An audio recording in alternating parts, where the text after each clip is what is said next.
don't mind the mess. I have a show. Today's Monday. I have a show Friday.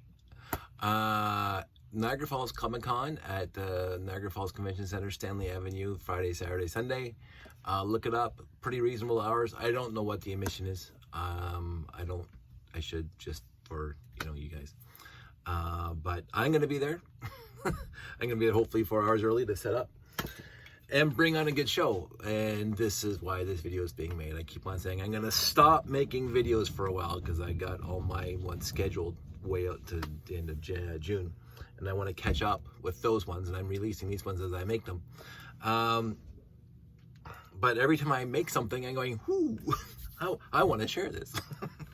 Nobody else might be interested in this, but I'm interested. So I just finished. You'll see my corridors here, my lovely corridors that are not lit or anything else. Although what I just did, I might be able to light them up sometime in the near future. The issue before us, the Bible of the layout, made in 1904. I don't even know when I printed this off. Is that old? And of course, track designer. Have I mentioned Lugnut's my homepage? So this thing has been very, very. You can see some lines on here that I hand drew, but very, very lawn-drew. No, not lawn-drew. Although I'm not going to go off on tangents, but Landrew was not on TV today, but the M5 computer was, and it was spectacular. I love TOS. The ultimate computer is such a wonderful, wonderful episode. You get to see more than one, Constitution, deep cut, Constitution, not Constellation, Constitution class starship on the screen at the same time. Very, very rarely did you see that. Very, very rare in the original series that you saw more than one Constitution class starship. Anyway, 1700 deep cut. M5. So you'll see some hand-drawn lines in here. And this is where I figured out how to connect my layout to other people's layout if I was to partake in a Moonbase, which is where these corridors came in the first place. This thing specifically was to connect to the next Moonbase module. And so I had to figure out, because I use 32 by 32 stub base plates, and the Moonbase standard is 48 by 48 with the corridor in the middle of the 48 by 48. So I had to figure out where I could have connection points, and so I drew these lines on the thing, and of course one went this way. This one went this way, and that would also connect to somebody beside me, because who wants to be behind my layout? I was making all these connection points behind. This is the back end. This is the hind end of Starfleet. Again, not to keep on quoting Star Trek. Peace and quiet appeal to me, Lieutenant. I'm sorry. Star Trek 3 is just perfect. It is. People, I loved it. The music knocked it out of the park. The escape from dry dock, just a fantastic scene.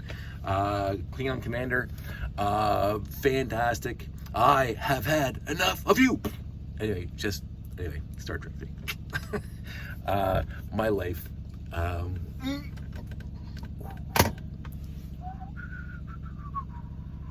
Anyway, I think I went through all the various doodads in this room that are not Lego, and I do not see it right off. Oh, it is. Come on. The batteries are so dead in this thing. Anywho, and I have one non-Star Trek related thing. But back to this. So the Moonbase corridors are there, and I made the corridors so I could connect the Moonbase corridors, and that never came to fruition. I never wanted. It's not that I didn't want to add my layout to a Moonbase layout, to a collab. It's just that the biggest issue for me, straight up, was I wasn't willing to put my layout back on top of tabletops, which is where the Moonbase layouts would be. They'd be on top of tabletops.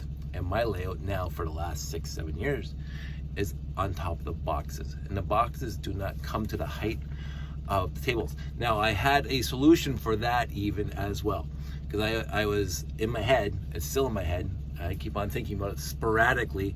I have a vertical Moonbase corridor where this piece goes up and down. It just kind of so it would stop where the Moonbase on the tabletop would be. And this was enough space here. I built this specifically to have enough space from my layout to the tabletop, at a standard tabletop.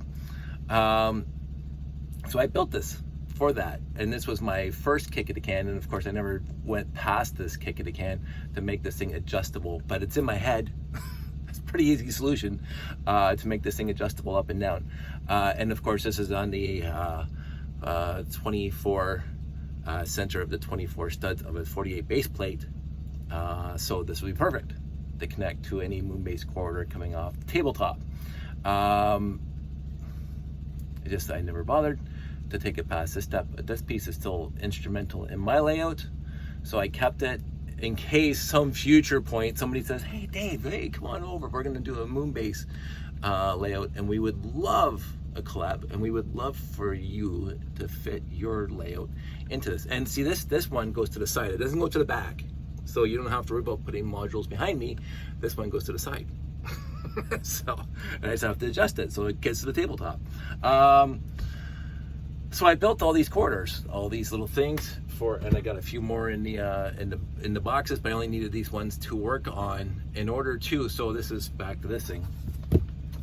We got the full layout, and then we go into the third loop, loop number 3, loop numero 3, as they say in some other language that I can't probably speak.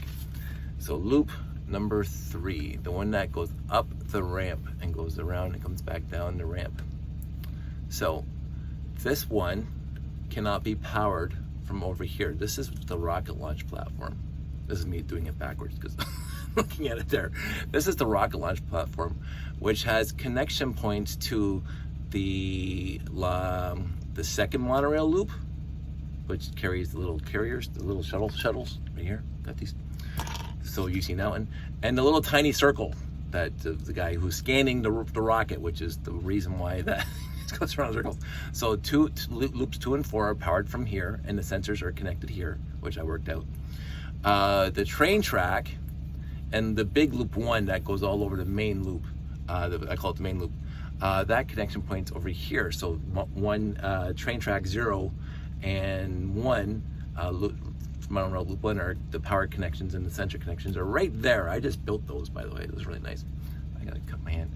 So this is 0 and 1, this is 2 and 4, and this is 3 over here. This is where I had the connection point for 3 for the sensor and the power. And it was just kind of, I mentioned in the last layout video of the layout at NMA North, you just see the wires hanging in air, which drives me crazy, because of course it's way up here and it has to get all the way down to where the power center is, and it's not that far away because it's already in the back, but the wires are just hanging, which I think takes away, it detracts from, it takes you out of the universe. It's like, you know, you're watching a movie and you want to be in the movie, you want to be like blinders on, and that's happened to me so many times where I'm so in a movie and all of a sudden, for whatever reason, there was an anachronism or whatever, boom, I'm out of the movie. So, like, I'm not in it anymore. Or I'm reading a book and boom, I'm out of the book. This happens to me. Like, again, this is story time and I want to be in the story, and having hanging wires just kind of dangling there detracts from in universe. Like, this stuff should be hidden. It's like our son now, living in the time he's living in, he can't handle driving through old house surveys, because they have telephone poles. They have, well, we call them telephone poles, but power poles going through the survey, right? Along the main drives, there's always going to be hydro lines going across, because the infrastructure wasn't there when they built those roads in 1950, 60, or 40. But all the housing surveys that they build now, they bury all the power wires. So you don't have hydro poles. You don't have telephone lines, or 220 going through the air. And so when we drive to an older survey that has the telephone poles, the power poles, he goes, it bugs him. It really does. And I'm not faulting him for it. Like, to me, it's ubiquitous, as I grew up with it. Like, they didn't start burying lines until the 70s and 80s. So I grew up with power poles everywhere. I don't notice it. But he does, because he grows up in a time where most of the new surveys, they're all buried and you don't see them. So this brings back to this thing. I wanted to hide the wires. Now, to get the wires from the base plate level all the way up to level 4, which is where this is, even though I call this the circle over here level 4. This starts at 3, goes to 4, goes back to the 3.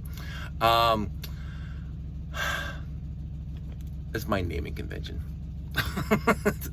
0 track, 1 main, 2 is the shuttle carrier, 3 is this loop here, and 4 is the little circle, because that's on level 4.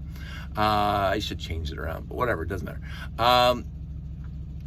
So for the last 4 or 5 shows, since I've been powering, this was the last loop to be powered to, by the way, because of the issue of trying to get the power there and the sensor there. So it was battery operated until I think last year. I think Bricks in the 6th. Did I even get it powered during Bricks? I cannot even remember. I don't think it was powered during Bricks in the 6th. I think it was battery operated during Bricks in the 6th. It was powered at Bricklemania for the first time ever, I think. I could have been Bricks in the 6th, but I know I got it powered last year for one of those 2 shows. It wasn't powered at Anime North last year. It was powered this year at Anime North and worked fantastic though. so I had to figure out how to get power there. And then the easiest way is just to hang the wires hanging off the monorail loop. It is just hanging there, and it comes down around the back and it goes into the power center. And I said, that's ugly. That is really ugly. So in my head, pontificating, like giving myself some deep thoughts of how I'm going to fix this.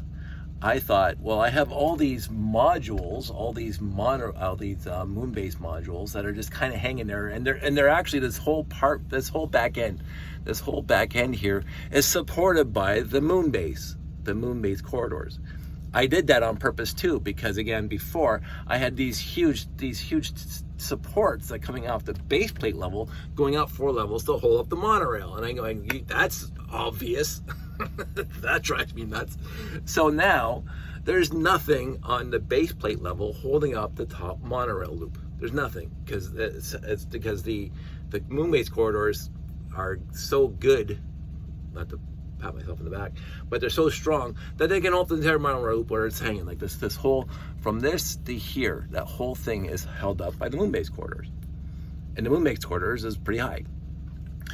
So I think that's a value-added service in Moonbase corridors, not only to connect to other Moonbases, should I get around to doing that, but also holds up the top monorail loop, which is fantastic for me. And I thought, well, I'm going to try to run the wires through those corridors, because who's going to see them? They're going to be inside the corridor. And I thought, well, that's a fantastic idea. The issue is, of course, the Moonbase corridors are all in sections. They're all in freaking sections. And I'm going, that means I have to make the wiring, either I make the whole thing hollow, all these pieces hollow, and then I run the wire as I'm putting it together, like have 1 wire for power and 1 wire for the sensor going, like the 3-meter one, and just, as I'm putting this thing together, push the wires through. I'm going, bah.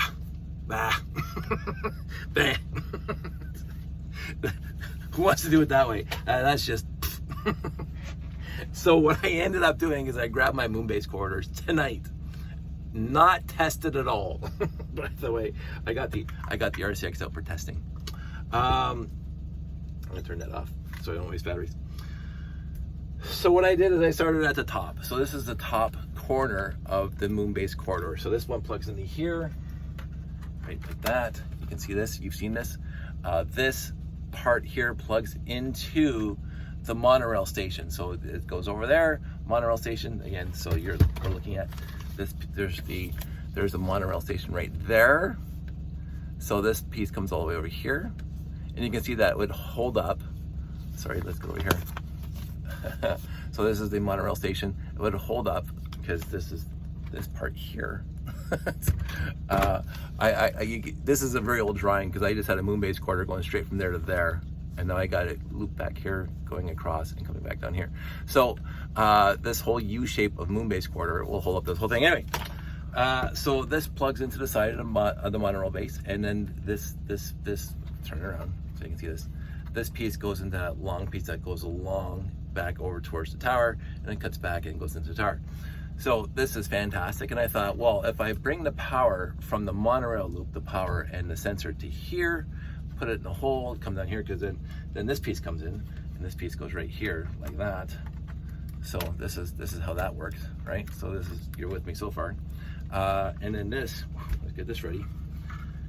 This is on the bottom, this is on the base plate level, and then this goes into here. Oh, if I can, I don't have room for this right now. So this is how the whole thing works on the layout. Of course, this thing is held up by the monorail station on the other side, and this side's, you know, that's connected to that big long monorail, I mean Moonbase quarter that goes back to the tower. So it's 1, 2, 3, 4 pieces. And I said, I have to get power from here all the way down to here. And I said, well, I don't need to worry about this one because there's no power in that guy. Get rid of him. So now we're just left with these 3 pieces. And I said, without me trying to run a wire through all this every single time, how about I just use electric lights, which I've done before, which you've seen me do before on the actual monorail station and the gantry for the rocket. I just and even the landing pads on the tower. I use these things on those things. What happens is that you just put the 2 pieces together. One's on one piece, one's on the other piece, and comes together like that, and you have a connection. I said, this is a brilliant idea. let's try to implement it here. And I'm going, before it was just 1-to-1, so one landing pad connection, one monorail station connection, one gantry connection. But this thing's going to have 3 parts to it, so there's going to be 6 connections. It's like son of a pop. Because you got one on each end. You got one where the power comes in and blah blah. So I started working on that. Sorry for going 17 minutes into this. And so I did this one first. You can see right there. And of course they have to be color coded so you know what you're connecting. And so these are 2x8 electric plates. They go inside. They're held up. They're really firm. And then what happens is that you go to a show. You get the power from the or the power to the monorail track, and you plug it onto there, and Bob's your uncle. You hope. And then you go to the sensor side. See if I can take this off now. Sensor side, and that's the sensor connected. And so there's 2 wires, 2 9-volt wires connected to each, well, one connected to each one of these plates, and they come down to these 2 plates. One on one side, one on the other side. I made it this way so you can't push up on it, so it's nice and strong. And then that connects, oops, this one's not as nearly as nice to pull it out. That connects to this. So when you put this together like that, you hope you have connectivity through there. So all of a sudden the wires are now going to those 2 connection plates, and they come down to these 2 connection plates. And then those 2 connection plates connect to those 2 connection plates, one on one. And then I have to remember how to do this. That, and then that is facing this way, yes. And then the wires come out the bottom, because of course this comes off the layout when I put it in storage. But these 2x8s electric plates have to be on the actual base plates. So I made, don't want to drop this thing. I gotta make that thing stronger. Actually, I'm noticing that right now. I'm talking to myself. So basically I come down here with 2 wires, 2 sets of wires, and you can see the base plate underneath there. Again, held up so you can't push them down. And then the 2x8 base plates are gonna be on the layout itself. So these wires are gonna be hanging freely when it's in storage. Not my greatest effort. And of course, the bottom of this corridor is on the base plate, so I just put this down. So that's why you can see it's all apart right now. And so these things are going to be on the base plate, and then I'm going to put this thing down, it'll connect it to the base plate, blah, blah, blah. So I got that far tonight without testing anything. I built all 3 parts without seriously testing any of it. So now, live on television, live here, I'm going to turn my RCX. Here's my RCX. And I'm going to hit run. And you can see that all 3 motor ports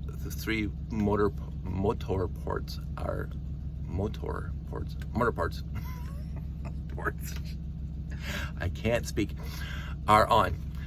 So I'm going to, with this thing running, I'm gonna pseudo act like this thing's working. So I'm gonna put this here, like that. Actually, I'm gonna put it this way, because this is where the connectors are. I'm gonna put this one on this plate, and that one on that plate. Because again, I don't know, after all that jiggy jogging, because this one's color coded. This one is the motor port, and this one is the sensor port. This is the power port, this is the sensor port. That's what that means, and that's what that means. And that it comes back to here, to this guy, which is what the monorail track sits on. And this is the light that shines across to the light sensor. The light sensor is obviously the sensor. The light and the monorail track are powered on this side. So over here you have, again, sensor for this guy, and the power for not just the light, but actually the monorail track, which is in storage. And so I don't have the connector for the monorail track because it's connected to the monorail track. But as soon as I get it, I just drop it on there and bling, bang, boom. So there's always an idea. So anyway, what I wanted to do live on TV to make myself look like an idiot if it doesn't work is, here is the RCX. Port 1, port A is running. So I'm going to plug in a very short power connector. And I'm gonna put it on here, on this guy here. So now, this thing, one of these two ports should be energized. That's the hope. So I was going to get just a light out of this bag. I was gonna get a light out of this bag, but I thought, why do that when I can use a power and a, see, didn't do anything there. Not doing anything there. That's not gonna happy. Oh, there's. So now, so I know I have power to there. Now, if I take this thing off here and put on the next guy and move the sensor over there, or the, so that's, I mean, everything's in my way. So I'm gonna tilt the camera down so I can bring this stuff closer so I can show it to you. How close can I get this? So anyway, so there's this. Let's get up here. So you got the two 2x8 electric plates. One goes to the sensor, one goes to the motor. I don't know which one's which right now. We've tested to both connectors here. They both work. So now I'm gonna plug in the tower, power. I think I should try to get this thing better, because right now, I have to remember, this is the side that there's no keyhole. It can go in any way, and if it goes in the other way, it's not gonna work properly, because this thing has to face towards the side of the layout. And this thing has to face the inside of the layout. This is on the back of the layout, so I have to get my references straight, because if I put it in backwards, which you can do, now the whole thing's backwards. So it has to be this way. So I'm gonna turn this around again. And I'm gonna put this thing back onto here. So you can see that is on there. And I'm gonna put this up here. And I'm gonna try the other side. Shouldn't work. And then if I go to this thing to the other side. I love the 9-volt system. The 9-volt system is awesome. So now comes the questionable part, because this is the last part. And so I put that up there, like that. And I turn up the layout so you can see it. I'll push it back just a little bit. Okay, so now the RCX is still connected. Oh, what's that one? Oh. I thought that could be happy. That didn't work. That is not happiness.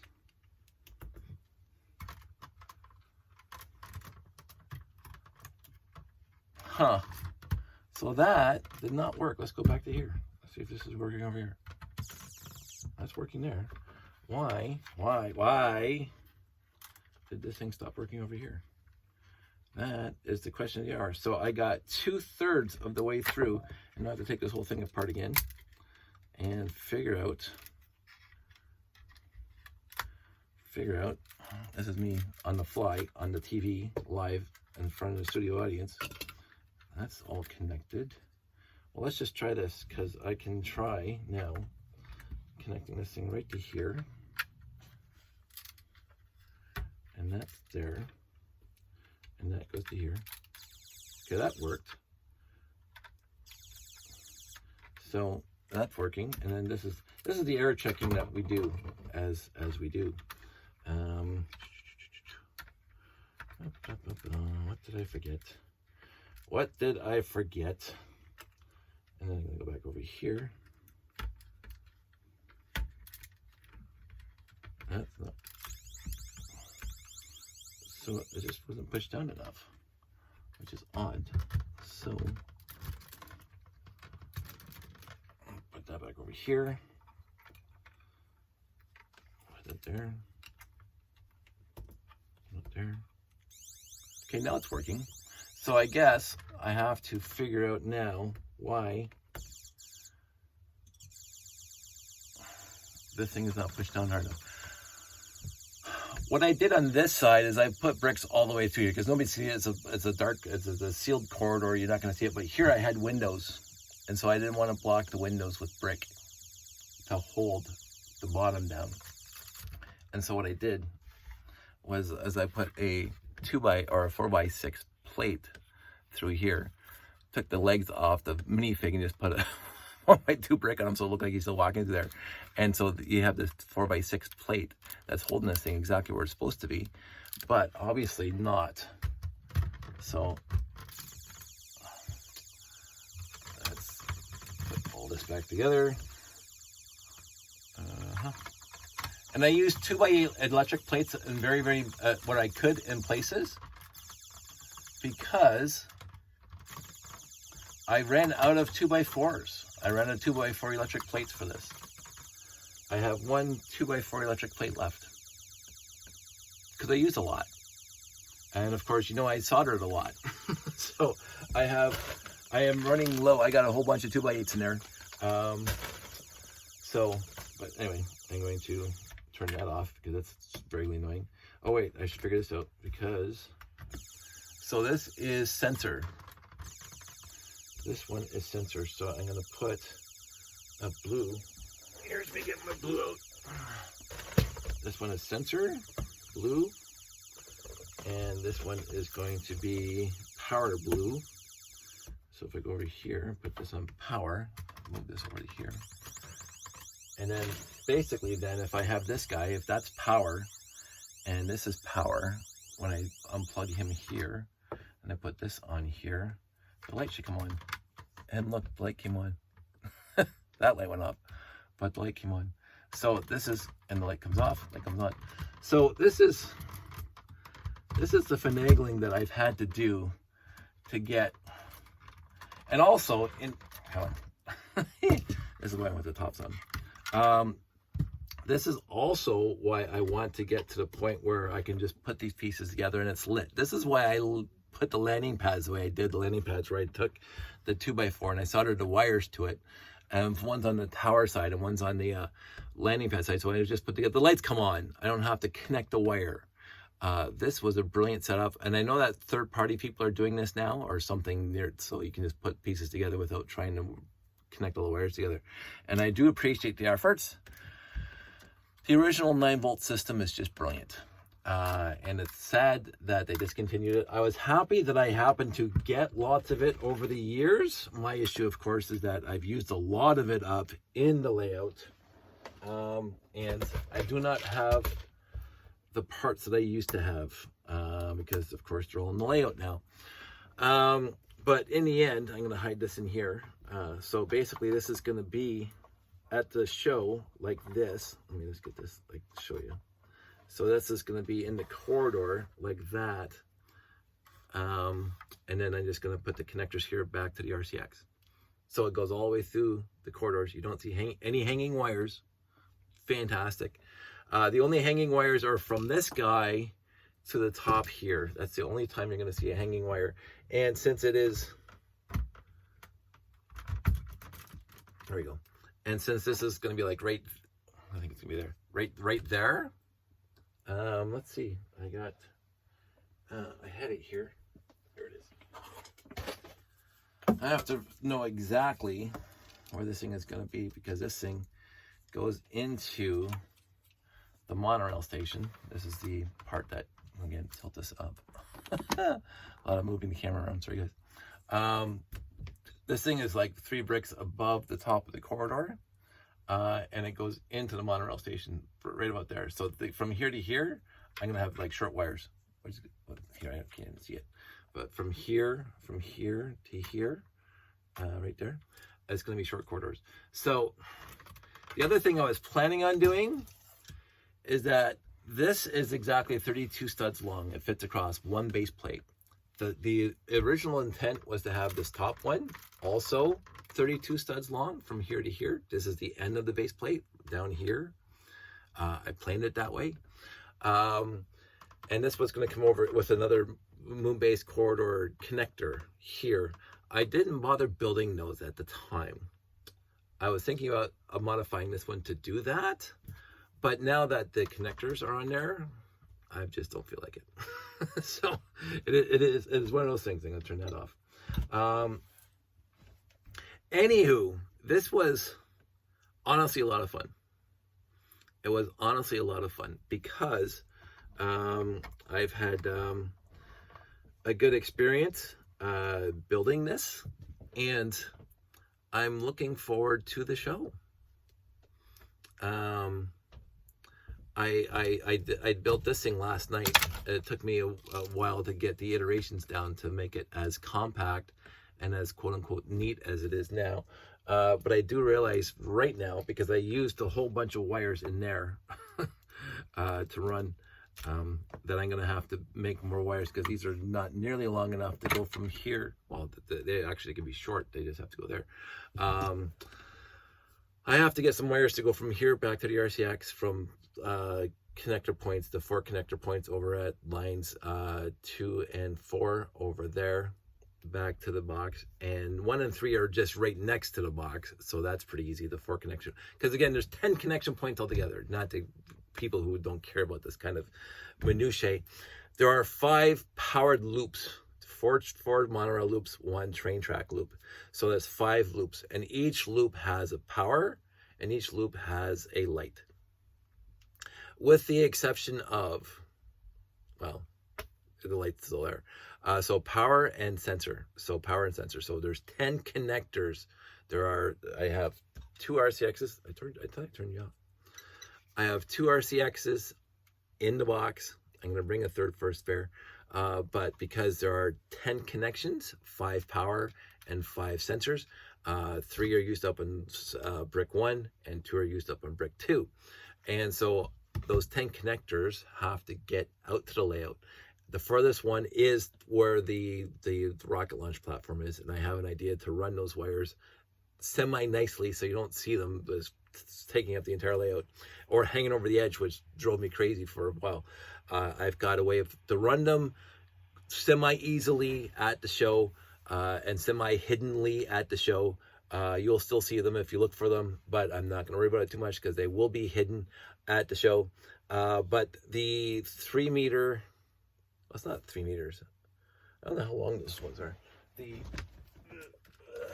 this off. I guess that's 2 meters. I don't know. This is a standard long cable, not the stupid long cable that came in the Robo Sports, or no, Mars Missions. Sorry, Mars Missions had that stupid long cable, but this is a standard 2nd L long cable, and it doesn't make it from the rocket platform back to the control center. So halfway through, you have to put another one on to get back to the RCX. It is what it is. I may bring my spool of wire and make custom sizes for those specific areas, so I don't have a whole bunch of spaghetti at the RCX. Because I would rather have it at the RCX than on the layouts, because the layouts, I want the wires to be pretty tight and hidden and whatever. So I don't want a big, huge jumbled mess of wire there. And so I spent the last week now rewiring the layout. I've rebuilt the entire rocket platform to hide the wires better and also run the wires better back to the RCX control center. And so I worked on all this, again, without the layout set up, so there's no testing it at all. Just like this, there's no testing it at all. Doing it live. Deep cut. Doing it Can't stand that guy. But I may bring my spool wire and some ends and make my own custom wire while I'm there. So I don't have, out of the 10 connectors, at least 4 of them are going to be doubled. So I'm going to need at least 8 of these just for those 4 connectors out front. And then from here back to the layout, this is going to be too long, but that's all I have. I got these short ones. And I got the stupid short one. That ain't going to do it. So I have these semi-long ones. And since it's going to be 4, 4, and 2, I'm thinking I'm going to have specific sets for 4, 4, and 2. And then they're going to be color-coded, so I'll be able to know which one's which. That's the idea. I may, just because I'm thinking about it, like what happens is that I pontificate far too much. I may have to resequence my loops.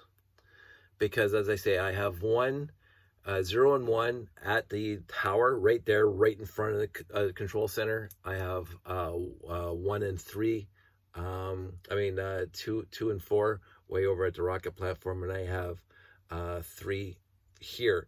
And I'm going, the train and this one are on one RCX, and 1, 2, and 4 are on another RCX. Because I said that there's 5 connectors, 3 go to one RCX, 2 go to the other RCX, and I'm going to say that is just, it's driving me crazy because I have different color connectors for designated. I have colors of the RCX. There's a blue one and there's a yellow one, just because you have to differentiate between the ports on one and the ports on the other one. So this one is all, you'll see the yellow at the bottom. That's the color of the RCX, right? And of course, the tile here is also the color of the RCX, but the blue here is the color of the actual port. It goes blue, yellow, red. So A, B, and C, 1, 2, and 3, blue, yellow, red. I had a piece out here yesterday because I would forget that blue, yellow, red, blue's on the right, red on the left.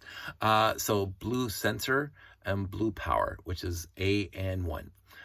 So that's how I do it. So I was building robots with 2 RCXs a lot at the end there, and then you had 6 ports to use, and 12 ports because 6 sensors and 6 motor ports. You had to be very, very careful with the wiring and not connect things wrong. So I came up, I didn't use this specific method, but something very close, where I would put tiles, specific color tiles and grills on top of the connector, the 9-volt connectors, so I would know which one plugs in where. When you had 2 different RCXs, you had to designate them by 2 different colors. When I had 4 train controllers, they all different colors. There's red, blue, yellow, and white for the various loops. Again, I only have 4 loops powered, so that was fine. But now I have a 5th one powered. so anyway, I'm talking way too fast. I'm a little hyper right now. It's been a day. I'm gonna start pulling things off of here and making sure I have enough power cords for the show. Even though I did a show just 2 weekends ago, and I had enough power cords for there. But of course now I ran everything internally. I should by far have enough power cords, but I'm worried about the fact that I need 8 just to get back from the rocket platform to where it has to be. When I'm at the show, I will hopefully remember to take a video of all the power connections. My one that I made at Anime North was instrumental in doing this. So I like, for just my own edification, to have these kind of videos where I go into the deficiencies or the future state, because I watched it again and I thought this is a perfect way of doing it. And I did it tonight. So I'm happy about that. And I'm happy about this because that was kind of an ad hoc. Every time I had to rebuild it when I was at the show, like in the Anime North, I had to just kind of throw a whole bunch of pieces together to have this work at the show. And now this is a permanent fixture and it's one piece instead of multiple pieces that I have to put together. And it's all nice and wired up and hopefully as neat as possible. And I just have to put the 2 connectors on it back to here, which I could maybe get away with short ones. But if I need something that's slightly longer, that's fine. So much to say, so much to do. I'm going to bring an extra train connector I'm going to bring an extra monorail motor, which I never usually do. I'm going to grab a train motor, because that's the one thing that kind of annoyed me last show, although the train motor did end up running the entire show, but there was an hour there. It was very temperamental. I don't know why, but I'm going to bring an extra train motor this time. I removed all of these pieces over here that you see there. I removed all those when I was doing this and making it hollow and getting, so I got, there's no elevator inside the vertical shaft anymore. Oh well. Again, nobody saw it. So this is the other thing I learned. So I built a lot of my stuff. Like I said, the oldest part of the layout's got to be from 2007, if you want to think about that. Some of my friends that I have as Lego friends now weren't even born yet when I built that part of the layout. Anywho, I am old. So when I used to build stuff, I used to be built in universe as best as I could. It's almost like Kevin, and I adore him for doing this. When he builds his amusement parks, his like the fall fairs and stuff, all his stuff breaks down like any actual festival and goes into semi trucks. The whole thing breaks down and goes into semi trucks, which adds a level of authenticity, but adds a massively huge level of difficulty, because it's easy to build a merry-go-round that doesn't come apart. It's, well, easier to build a merry-go-round that doesn't come apart and just set it down. There's a merry-go-round, like the one that the Lego company offered a bunch of years ago. It's easy to build that, so if it doesn't have to come apart. If you build it so it comes apart in sections and you have to put it together at a show, like a real merry-go-round, because you don't see merry-go-rounds driving on the highway on the back of a semi, that comes apart. And so this is what he does. And that adds a huge level of authenticity, but a huge level of building issues and together issues and making it work when it gets to a show.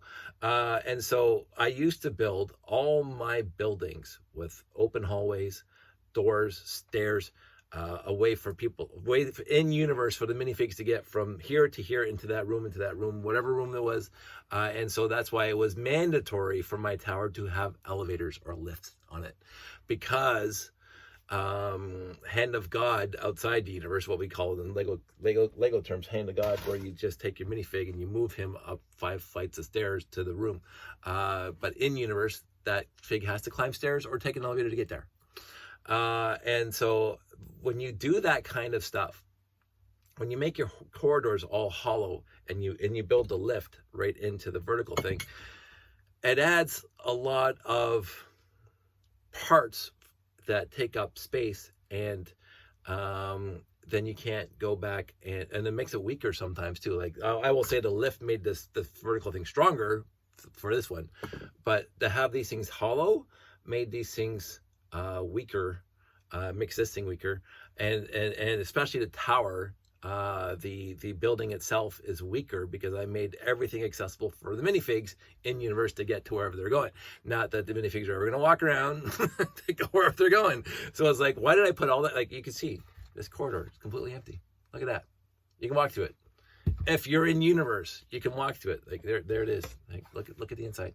Nobody sees that. Nobody sees that at all. And there's the door in the end. Nobody sees that. They will see this.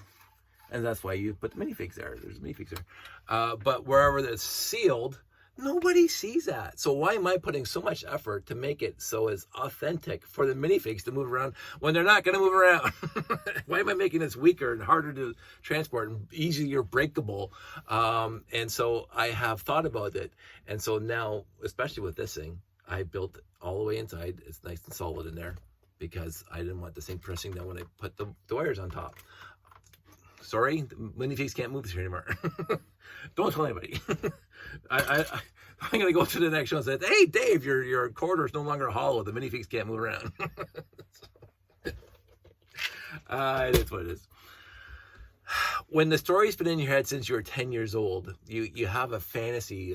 Like again, it comes back down to Cloud City. It comes back down to Star Wars and Star Trek and all those other science fiction shows. Space 1999. When you're watching the show and you're in the show now, and you want to believe in your head that the alpha base actually, if it did exist it's gonna be accessible by people who are walking through it. And yes, they're all miniatures. When they did the subways, the tube subways, which is one of my favorite things about Space 1999, was the underground tubes that took you around. So here's a quick tangent. So I love Space 1999, by the way, and for me, and I guarantee it doesn't for anybody else, it holds up. my buddy bought me the box set of both seasons, and I watched it. And again, it's not Star Trek. It doesn't get to the level of awesomeness of Star Trek, and I didn't watch it for the stories. It was Monster of the Week stories, which is what Star Trek didn't do. It was Monster of the Week, but the special effects of the Eagles, the Moonbase, like all of it was so much more realistic to me than Star Trek was. Like the Enterprise is unrealistic in our understanding of physics in the universe. The Eagles were 100% authentically realistic to me. Like I could conceive of how those things would work if we had the ability to build them. Like it didn't seem to be that far-fetched to be able to build an Eagle today with today's technology, or 1977 technology. The engines looked like rocket thrusters from the Apollo missions. Like it was just, I loved Space 1999 just for the reality of the base of the Eagles, of the technology. I loved it for that. It's just like Babylon 5. So I love Babylon 5 for the realism of the Star Furies and all that stuff. I was going to go somewhere with it, but I forgot where I was going to go, so I'm not going to go continue with it. This is done. I've tested it. I realized that sometimes I'm going to have to probably take this thing apart and push down. That's perfectly acceptable for this show, but I'm not going to put any more effort into this. I have other things I have to take care of. I will have to get at the base plate that this thing goes on in order to put the 2x8s on there to get that all set up. So I'm going to go get that now. I'm going to clear off this desk because this is a bit of a mess. Unfortunately, because when I'm in building mode, I'm not in cleaning mode. so that is what it is. So many things, so little time. 47 minutes. Oh my goodness. Okay, we're done. Everybody out there, stay safe, take care. And Friday, Saturday, Sunday at Stanley Avenue, Niagara Falls Convention Center. Look it up, Niagara Falls Comic Con. I'm going to have a great time. I'm going to absolutely love this. And I hope to see you. So I'll talk to you soon.